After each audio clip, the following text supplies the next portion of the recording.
Hello guys, I am back with another episode. There is a message that I want to share with you guys, and this message, it comes from a translation of a message that I received. Then one of our admins had to give us a confession, and the translation of that message reads like this. Hello Brother Nash, how are you? I have a confession of how I became a powerful prophet.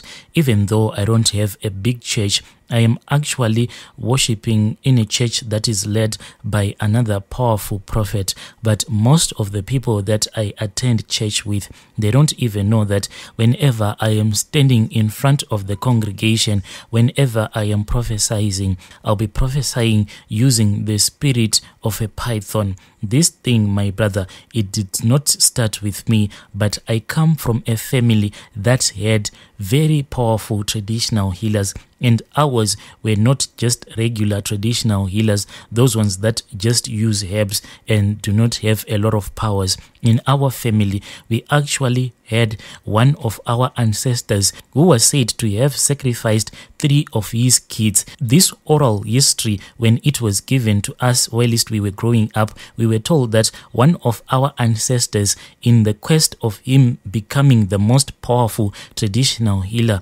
this was in the time of kings and queens, he wanted to become the most powerful traditional healer. So what he did is that he sacrificed 3 of his kids. Those kids that were sacrificed, they were below the age of 10. Those kids were sacrificed on fire. That is how that man, whom we can trace as our ancestor, became so powerful. So this thing has been in our family since when, I don't even know. So we grew up in a family that used a lot of occultic magic.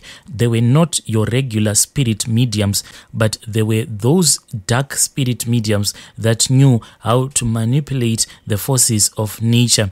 In our family, there is this idol that has been passed on from generation to generation. So whenever we pretend as if we are doing some traditional ceremonies, we will be actually praying to that idol that has been passed on from generation to generation successfully in our family. My father, he was a dark traditional healer. He was also using the spirit of a python, which he had been given by his own grandfather. So what this spirit of the python used to do is that whenever there was drought in the land, then the village leaders will come to our great grandfather. Then they would ask our grandfather to let out the spirit of the python so that it can rain. Whenever our great grandfather would say his prayers to that spirit of the python, then the rains will start to pour. Growing up, even my father used to perform these rituals. Then drought will just leave the land and we will have rains. My father was not allowed to bath or to wear shoes or any modern clothes. He was not allowed to get on the bus or to use any means of transport. He always wore these red clothes, and he was not even allowed to use anything that was modern. He had to live as the way that our ancestors lived. So growing up at our house, a lot of traditional healers, they used to come to our house so that they can be given some powers. What my father used to do with these people that used to come and buy the spirits so that they can go back and lie to the public that they are true spirit mediums. My father would take those fake spirit mediums and he will climb up this other mountain that is forbidden. When you will be in that mountain, that is when you would give powers to those fake spirit mediums so that when they will go back to their villages, as if they are clean spiritual mediums.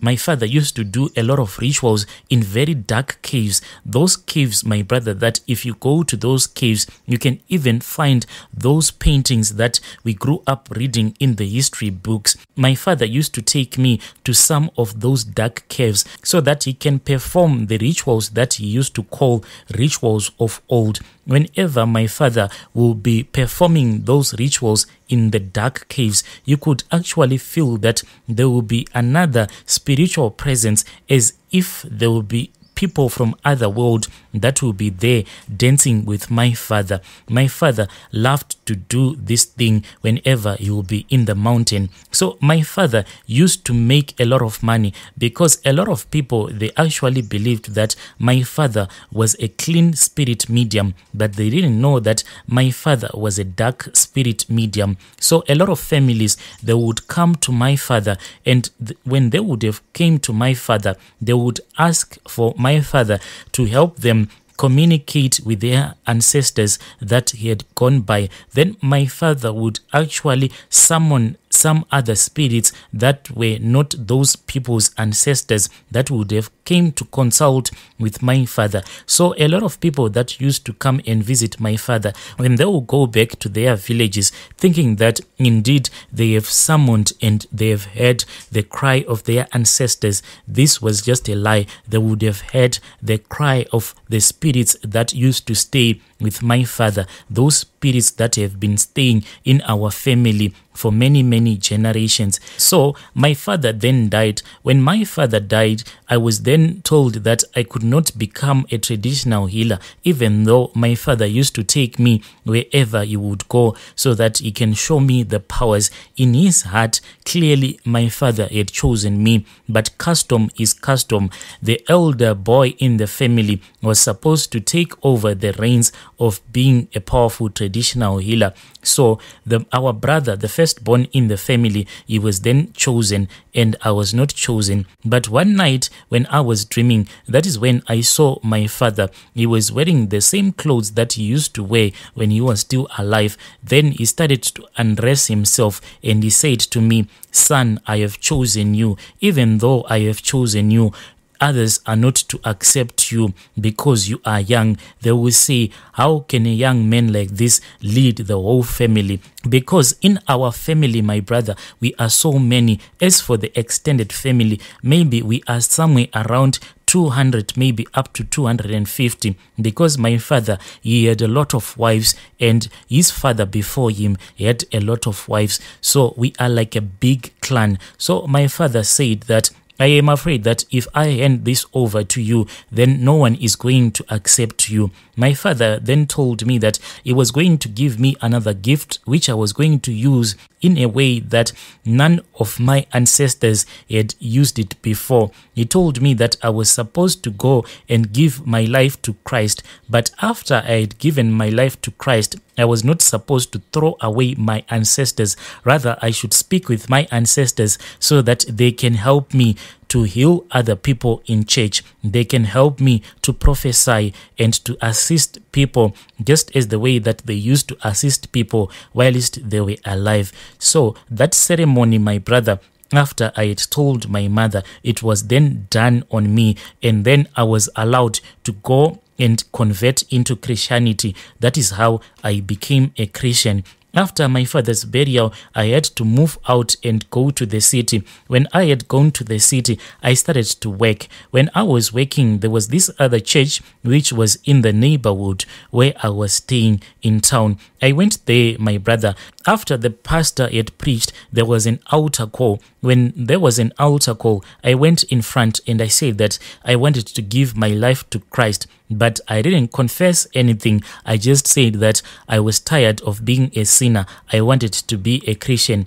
So I was then told everything that I was supposed to say so that I can become a Christian. I was even baptized. After I was baptized, that is when I became so active in church. Then I was given a lot of positions, but me being given these positions in church, it was because the kind of a job that I was doing, and from the family that I come from, it is a family that is known to have a lot of wealth. Our family has a lot of mines in our country. So that is the reason why I was quickly given some positions in church, because they wanted me to stay in church. He was hoping that I will invite some of my relatives to church. But my brother, this whole thing, I am now questioning it. Why is it these people, even though if I stand in front of them, if I prophesy in church, they can't even see what kind of a spirit that I am using? Because even if I am prophesying using the spirit of the python, I can even see the pastor clapping. There was one Sunday when I was prophesying, then I saw the pastor standing up, because indeed he was impressed with the kind of a prophecy that I had given this woman, for it was an accurate prophecy. So he stood up, then he started clapping his hands because he was impressed with everything that I have done. I wanted to laugh, for he did not know what kind of a spirit that I had used to prophesy against that woman. Hey, dear listeners, right there was a message that I received. Then I had to ask one of our admins to give us a translation. Our dear brother is saying that he was quickly given a position in church simply because in their family they have a lot of money. Strange things do happen in this world. Have you ever gone to a church whereby you are given a position simply because you have a lot of money? Please do not hesitate to contact us via our email address, or you can use our WhatsApp number. Then you will leave your story, then I will share it with the rest of the world.